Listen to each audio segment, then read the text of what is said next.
विद्यार्थी मित्रों मारी यूट्यूब चैनल में तमाરું हार्दिक स्वागत છે। હવે આપણે ચાલુ ખાતાની અંદર દાખલા નંબર 11 જોઈએ। દાખલા નંબર 11 પાના નંબર 166 સ્વાધ્યાયનો દાખલો છે મિત્રો। શ્રી મગનલાલ તારીખ 30/27 ના રોજ રતિલાલને મોકલવાનું ચાલુ ખાતું તૈયાર કરો। વ્યવહાર 1/4 થી ચાલુ થાય છે એટલે આ ખાતાનો સમય થશે 1/4 થી 30/6। મિત્રો વ્યવહારમાં પહેલો વ્યવહાર જોઈને चालू खाता ने आखिर तारीख आपेली हो तारीख मुजब समय दाखला ऊपर हेडिंग में लखवा कोण कोने खातु मोकलावे छे लखवानुं। अहींया मगनलाले रतिलाल ने खातु मोकलवानुं छे। आपणे मगनलाल छे, रतिलाल आपणो ग्राहक छे। बधुं रतिलालना नाम छे, क्यांय मगनलाल नाम नथी। એટલે જે એન્ટ્રી છે કે બધી ગ્રાહકની છે, બરાબર। આપણે મગનલાલ છીએ તો પહેલી એન્ટ્રી છે એપ્રિલ 1 રતિલાલ પાસે લેણા આપણે માંગીએ છીએ એટલે બાકી આગળ લાવ્યા। શું હશે મિત્રો? बाकी आगळ लाव्या।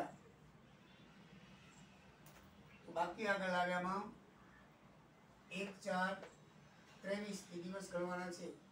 1/4/23 थी 30/6 એટલે 30 ना एप्रिल ना 30 मे ना અને આના જૂન ના 30 91 દિવસ થાય મિત્રો। 91 દિવસ આપણે લખ્યા 91 × 7 એટલે 6,37,000 થાય। एंट्री नंबर 2 रतिलाल ने मालनु वेचाण कर्युं। आपणे मगनलाल छीए, आपणे रतिलालने वेच्युं એટલે આપણું વેચાણ કહેવાય, બરાબર છે। આપણે રતિલાલને વેચાણ કર્યું છે, રતિલાલ આપણો ગ્રાહક છે એટલે વેચાણ ખાતે 5,000 રૂપિયા આવશે। કઈ તારીખે છે? 15/5 ના। નીચે લખ્યું છે સૂચના કે ખરીદ અને વેચાણમાં બંનેમાં 1 માસની મુદત કરવાની એટલે આપણે 1 માસ સુધારી દેવાનું। 15/4 છે તો 15/5 તો 15/5 થી લેખીએ તો 16 દિવસ એના અને આના 46 દિવસ થાય મિત્રો। 46 દિવસ થાય। પછી લખ્યું છે રતિલાલે 2 માસની મુદતની હુંડી સ્વીકારી। જો રતિલાલ ગ્રાહક છે એની હુંડી સ્વીકારી એટલે આપણી લખેલી લેણી હુંડી એને સ્વીકારી એટલે લેણી હુંડી ખાતે 4,000 થશે। 2 માસની મુદતની છે એટલે 3 દિવસ છૂટના એટલે 8 તારીખ અને 5 અને 7 આપણે ઉપરથી જતા 30/6 નું ખાતું પૂરું થાય ને 8 દિવસ વધારે થાય છે માટે રેડ એન્ટ્રી આવશે -8 -32,000 આવશે 4,000 ગુણા। મિત્રો એ લાલ સમી પેદાશ થશે। હંમેશા ધ્યાન રાખજો જે ચાલુ ખાતું હોય એની મુદત પૂરી થાય એના ઉપરની જો ડેટ આવે, બરાબર છે, પાક તારીખ, તો હંમેશા લાલ શાહીમાં જાય। તો 8/7 છે લાલ શાહીમાં જશે, 8 દિવસ જશે લાલ શાહીમાં, બરાબર છે। પછી रतिलाल पासे मालनी खरीदी करी, बराबर। रतिलाल पासेथी मालनी खरीदी करी એટલે આપણો ગ્રાહક છે એના પાસેથી માલ ખરીદી કરી એટલે આપણે ખરીદ ખાતે આવશે। ખરીદ ખાતે જમા બાજુ લખાશે। ખરીદ ખાતે 25 તારીખ છે તો 1 મહિનાની મુદત સૂચના લખી છે કે 1 મહિનામાં બધામાં તમારે મુદત વધારવાની। 1 મહિનાની મુદત છે 25/5 તો 25/6 આવશે। 25 થી દિવસ ગણી તો 30/6 સુધી ગણવાના છે। 30 માંથી 25 જાય એટલે 5 દિવસ ખાલી રહેશે। 200 × 5 એટલે 10,000 આવશે। આમાં દિવસની ગણતરી કરવા જેવું છે ને। 25 દિવસ છઠ્ઠા મહિનામાંથી બાદ કરી નાખો, 5 દિવસ થશે એટલે 10,000 આવશે। એન્ટ્રી નંબર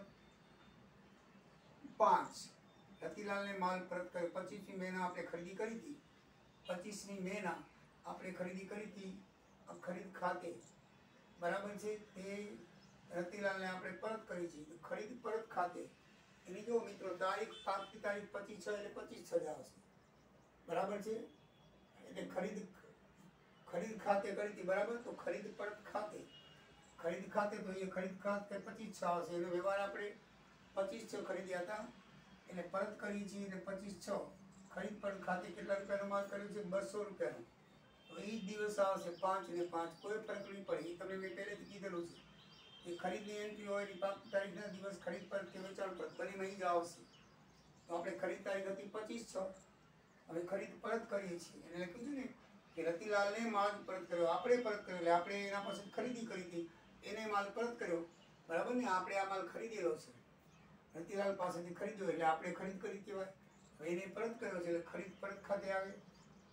પછી રતિલાલે રોકડ ચૂકવી તો રોકડ ખાતે 3,000 આવશે। મિત્રો રોકડ બાબત યાદ રાખજો, રોકડ ક્યારે પણ ગ્રાહક ચૂકવે જમા બાજુ હોય, આપણે ચૂકવી ઉધાર બાજુ આવે। આટલું યાદ રાખજો ચૂકવવામાં બધા દાખલામાં। જ્યારે જ્યારે ગ્રાહકનું ખાતું, જે ગ્રાહકનું ખાતું એ ગ્રાહક ચૂકવે, ચેક આપે એ લેણી હુંડી, એ બધી જમા બાજુ. આ બાજુ દેવી હુંડી અને આ બાજુ જુઓ તમે, આ બાજુ લેણી હુંડી ખરીદ અને ચૂકવણી, આ બાજુ વેચાણ ખરીદ પરત અને આપણે પૈસા ચૂકવ્યા તે. સીધી સાદી વાત છે. આટલું બધું યાદ રાખજો, તમને દાખલામાં જરાય મુશ્કેલી નહીં પડે. મિત્રો ખાલી 6 જ એન્ટ્રી છે, પૂરી થઈ ગઈ. બરાબર છે. હવે તમે આ બાજુનો સરવાળો મારી નાખો. 8,68,000 થાય છે. આ સરવાળો તો મોડે થઈ ગયા. 30 + 40, 40માંથી 32 બાદ કરો, કારણ કે રેડ એન્ટ્રી છે. 8,000 વધ્યા. 8,68,માંથી 8 બાદ જાય એટલે 8,60,000 તફાવત આવ્યો. 8,60,000 ને તમે 6% વ્યાજ કીધું દાખલામાં, 6% ગુણો એ ભાગો એટલે 141.3685 ઓછા છે એટલે 141 રૂપિયા વ્યાજ. સરવાળો આ બાજુ વધારે છે 100. હવે ટોટલ 12,341 થવું જોઈએ. બરાબર. અહીંયા 12, 141, 3 ને 2 6, 3 ને 2 5 ને 4 9 થાય છે. બરાબર. કેટલા ખૂટે? 9 ને 4 4,341. 9 ને 4 12 થાય, 9 ને 3 12 થાય, 3,341 ખૂટે. બરાબર ને?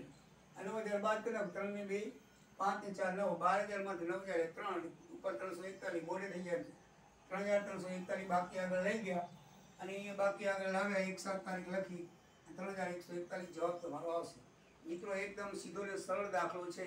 હવે લાસ્ટ દાખલો 12મો કરી લઈએ એટલે સીધા બધા દાખલા, ચાલુ ખાતાનો એક પણ દાખલો સ્વાધ્યાયનો કે ઉદાહરણો મેં બાકી રાખ્યો નથી. એટલે પૂરેપૂરું ચાલુ ખાતું તમને ગણાવી દીધેલું કહેવાય. એટલે મિત્રો કોઈ પણ એક દાખલો તો આવવાનો છે.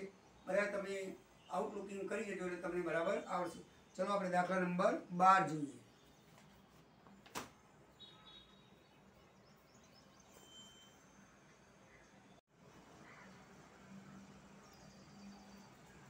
મિત્રો દાખલા નંબર 12 આ છેલ્લો દાખલો છે. 4 દાખલા આપણે જોયા.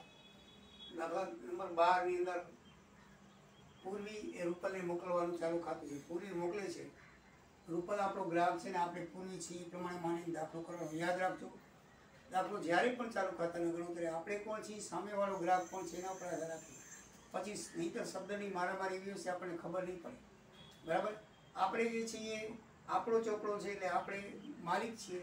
સામે જે હોય ગ્રાહક કહેવાય. અહીંયા આપણે પૂર્વી એટલે આપણો ચોપડો છે, આપણે માલિક છીએ, રૂપલી ગ્રાહક છે. એ પ્રમાણે ચાલવાનું છે. એન્ટ્રી નંબર 1 એપ્રિલ 1, જાન્યુઆરી 1 રૂપલે ચૂકવાના બાકી એટલે આપણે માંગી છીએ રૂપલમાંથી એટલે આપણે બાકી આગળ આવ્યા લખશું આપણા ચોપડામાં 1/1/23 થી 2,000 રૂપિયા. તો 1/1 થી 30 સુધી મિત્રો 181 દિવસ થાય છે. ઘણીવાર ગણી ગયા છીએ આપણે, છતાંય કરી લઈએ. જાન્યુઆરી 31, ફેબ્રુઆરી 28, માર્ચ, એપ્રિલ, મે અને જૂન 181 દિવસ થાય. તો 2,000 ગુણ્યા 181 એટલે 362 માંથી 3 મહિના 3,62,000 થાય. એન્ટ્રી નંબર 2 26 જાન્યુઆરી પૂર્વીએ માલ ખરીદ્યો એટલે આપણે માલ ખરીદ્યો એટલે ખરીદ ખાતે આપણે ખરીદી કહેવાય.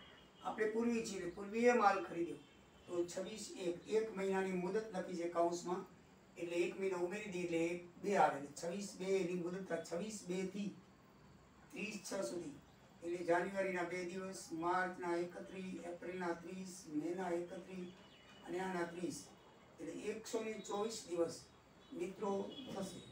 124 ગુણ્યા 1000 એટલે 1,24,000 થશે. એન્ટ્રી નંબર 3 રૂપલે માલ ખરીદ્યો. જો રૂપલે ખરીદ્યો એટલે આપણી પાસેથી લીધો. બરાબર. રૂપલ ગ્રાહક છે. જો બંનેમાં ખરીદ્યો શબ્દ પૂર્વીએ માલ ખરીદ્યો, રૂપલે માલ ખરીદ્યો એટલે આપણે ખરીદ ખાતે લખી નાખીએ. પણ મિત્રો વિચાર કરવાનો, રૂપલે માલ ખરીદ્યો એટલે આપણી પાસેથી એને લીધો એટલે આપણું વેચાણ કહેવાય. ચોપડો આપણો છે એટલે આપણે લખવું પડશે વેચાણ ખાતે. ધ્યાન રાખજો. રૂપલે માલ ખરીદ્યો એટલે આપણું વેચાણ કહેવાય. તો વેચાણ ખાતે એક માસની મુદત લખવાની. ફેબ્રુઆરી 15 છે તો 15 ને ફેબ્રુઆરી 15 2 માસની મુદત છે. સોરી એટલે 2 ને 2 4 લખાશે પાકી તારીખ. તો 15/4 થી 15/4 એટલે એપ્રિલના 15, મેના 31 અને 30 એટલે મિત્રો 76 દિવસ આવે. તો 76 દિવસ લખ્યા. બરાબર છે. એન્ટ્રી નંબર 4 રૂપલે રોકડા ચૂકવ્યો. ધ્યાનમાં રાખવાનું કે જેનું ખાતું છે આ રૂપલનું ખાતું એ જ્યારે ચૂકવે ત્યારે જમા બાજુ અને જેનો ચોપડો છે એ જ્યારે ચૂકવે ને ત્યારે ઉધાર બાજુ. મિત્રો આ વસ્તુ બરાબર યાદ રાખજો. બરાબર. અને લેણીવડીમાં આપણે લખેલી હોય એ સ્વીકારે તો આપણી છે એ લેણીવડી અને આપણે સ્વીકારીએ તો દેવી. એ સ્વીકારે તો લેણી હુંડી, આપણે સ્વીકારી તો દેવી હુંડી, કારણ કે સ્વીકારે એ માટે દેવી હુંડી કહેવાય. એ સ્વીકારશે તો એની દેવી હુંડી કહેવાય, પણ એના ચોપડામાં લખે આ ચોપડો આપણો છે એટલે આપણે યાદ રાખવાનું. એ સ્વીકારે છે તો એના માટે લેણી હુંડી, આપણી હુંડી સ્વીકારે છે એટલે આપણી લેણી હુંડી છે, આપણો ચોપડો છે એટલે આપણે યાદ રાખવાનું. એ સ્વીકારે તો એ લેણી હુંડી થાય, જમા બાજુ. આપણે સ્વીકારી આપણો ચોપડો છે એટલે દેવી હુંડીમાં આવશે. આ વસ્તુ યાદ રાખજો. બીજું જે કેસ ચૂકવાય, ચેક ચૂકવાય એ બધું જમા બાજુ એના ચોપડામાં, અને આપણે ચૂકવીએ એ ઉધાર બાજુ આવશે. બસ આટલું ધ્યાન રાખજો તો મિત્રો 2 એન્ટ્રીમાં જ ગડબડ થાય છે, બરાબર છે. પછી તમને નહીં આવડે એવું નહીં બને. રૂપલે ચૂકવ્યા છે, બરાબર. રૂપલ ગ્રાહક છે એને ચૂકવ્યા એટલે રૂપલ ગઈ એના કંથી જાય, રોકડ ખાતે જમા 2-3 રોકડ ખાતે 1000 3 થી લેખવાના છે. 1 માર્ચના 2 દિવસ છે એટલે 29 માર્ચ, આ એપ્રિલ, આ મે, આ જૂન. 10 નું 1 4 3 12 120 દિવસ થશે મિત્રો. એટલે 120 દિવસ ગુણ્યા 1000 1,20,000 થાય. પછી રૂપલે સ્વીકારેલી 3 માસની મુદતની હુંડી. જો રૂપલે સ્વીકારી છે એટલે લેણી હુંડી આવે એપ્રિલની. એપ્રિલ 5, 3 દિવસ છૂટના એટલે 5 ને 3 માસની છે એટલે 4 ને 3 7. તો મિત્રો એ 30/6 થી ઉપર ગયા 8 દિવસ એટલે રેડ એન્ટ્રી થશે, લાલ પેદાશ થશે, -8 આવશે. 1000 ગુણ્યા 8 એટલે 8000. એ માઇનસ રાસ આવશે, માઇનસ ગુણાકાર થશે 8000. લાલ પેદાશ કહેવાય એને. 8000 ને શું કહેવાશે? લાલ પેદાશ. જે ચાલુ ખાતાની ઉપર દિવસ કેવો છે? ચાલુ ખાતું 30 પૂરું થાય તો 8-7 થયા, બરાબર. તો -8 દિવસ છે એ આપણે શું થશે? 8 દિવસ ઉપર થયા ને 7 એટલે -8000 આવશે. પૂર્વે 2 માસની હુંડી સ્વીકારી એટલે આપણે સ્વીકારી તો આપણે સ્વીકારી માટે દેવી હુંડી, સ્વીકારી માટે દેવી હુંડી આપણો ચોપડો છે એટલે લખી. તમને એમ થાય કે ઓલે સ્વીકારી છે પણ ચોપડો એનો નથી, ચોપડો આપણો છે, એ આપણી હુંડી છે એટલે લેણી હુંડી લખી. તમારે યાદ એમ રાખવાનું. જ્યારે એ સ્વીકારે, ગ્રાહક સ્વીકારે તો લેણી હુંડી, આપણે સ્વીકારી તો દેવી હુંડી, બરાબર. એની 2 માસની 16 ને 3 19 ને 5 ને 2 7 3 દિવસ છૂટના 19 દિવસ ઉપર ગયા.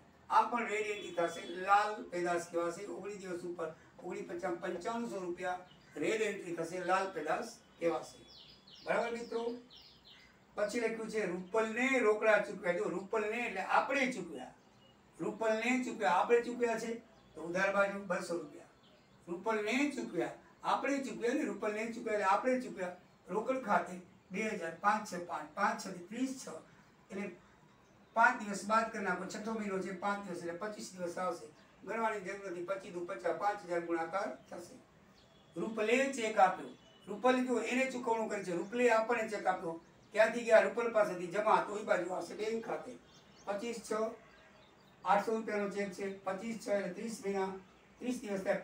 5 થી 25 બાદ કરો 5 દિવસ થાય. 8 × 40 માંથી 2 મહિના, બરાબર છે 4000 રૂપિયા. મિત્રો એકદમ ઈઝી ને સરળ દાખલો છે. આમાં કોઈ અષ્ટમ પષ્ટમ એન્ટ્રી પણ નથી, બરાબર.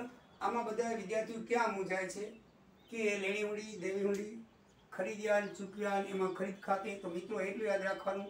ફરીથી કહું છું, આ છેલ્લો દાખલો છે એટલે સૂચના આપી દઉં છું. જ્યારે જ્યારે આ દાખલા ગણો ત્યારે આપણે કોણ છીએ એ નક્કી કરવાનું. આપણે માલિક બનાવવાનું, સામેવાળાને ગ્રાહક બનાવવાનું, બરાબર છે. એટલે સામેવાળો માલ વેચે એટલે આપણે ખરીદ્યો કહેવાય. એટલે કે ને આમાં દાખલા તરીકે લખ્યું કે રૂપલે માલ વેચ્યો, બરાબર. તો આપણે ખરીદ્યો કહેવાય. તો આપણી ખરીદી આ વેચાણ ના આવે, એટલું બરાબર સમજી લેવાનું. એ માલ ખરીદે તો રૂપલે માલ ખરીદ્યો, રૂપલે માલ ખરીદ્યો એટલે આપણે વેચ્યો કહેવાય. તો આપણે વેચાણ ખાતે લખવાનું, બરાબર. એટલું થોડુંક માઇન્ડની અંદર રાખજો એટલે તમને જરાય પણ આ દાખલા અઘરા નહીં લાગે. આપણે કોણ છીએ બરાબર સમજી લેજો. આપણે હંમેશા માલિક બનાવવાનું, સામેવાળાને ગ્રાહક બનાવવાનું. એ જે કરે આપણા માટે શું એન્ટ્રી થાય, ચોપડો આપણો છે, આપણા માટે શું એન્ટ્રી થશે એ જોવાનું છે, બરાબર છે. રૂપલે માલ ખરીદ્યો, રૂપલે માલ ખરીદ્યો એટલે આપણે વેચાણ કહેવાય. તો વેચાણ થાય, ખરીદ ખાતે ના આવે. રૂપલે માલ ખરીદ્યો, આપણી પાસેથી ખરીદ્યો એટલે આપણું તો વેચાણ જ કહેવાય, બરાબર છે. પછી રૂપલે માલ વેચ્યો હોય, રૂપલે માલ વેચ્યો તો આપણે ખરીદ્યો તો એ આપણી ખરીદી કહેવાય. એ ભલે વેચ્યો લખ્યો એટલે આ પ્રમાણે તમે બરાબર સમજી લખજો. બીજું હુંડીની બાબતમાં ધ્યાન રાખજો. તો ગ્રાહક સ્વીકારે તો લેણી હુંડી લખવાની, આપણે સ્વીકારીએ તો દેવી હુંડી લખવાની. બીજું કાંઈ વિચારજો નહીં તમે, કાંઈ સોચવાનું. ગ્રાહક સ્વીકારે છે, લેણી હુંડી લખી નાખો. આપણે સ્વીકારીએ છીએ, દેવી હુંડી લખી નાખો. પછી ગ્રાહક ચૂકવે છે, જમા બાજુ લખી નાખો. આપણે ચૂકવીએ છીએ, ઉધાર બાજુ લખી નાખો. બસ આ 3 વસ્તુ યાદ રાખો. એકદમ દાખલો સરળ બની જશે મિત્રો, બરાબર છે. તો મિત્રો બધા દાખલા ગણાવી દીધા, બધી વસ્તુ તમને આવડી હશે. થોડીક પ્રેક્ટિસ કરજો. હવે બધા દાખલા ગણાવી દીધા છે એટલે પરીક્ષામાં આમાંથી જ આવશે. ખાલી આઉટલુકિંગ કરી રીડિંગ કરી નાખજો એટલે તમને દાખલો એક પણ એવો નહીં પરીક્ષામાં ન આવડે. મિત્રો આવજો. જય દ્વારિકાધીશ.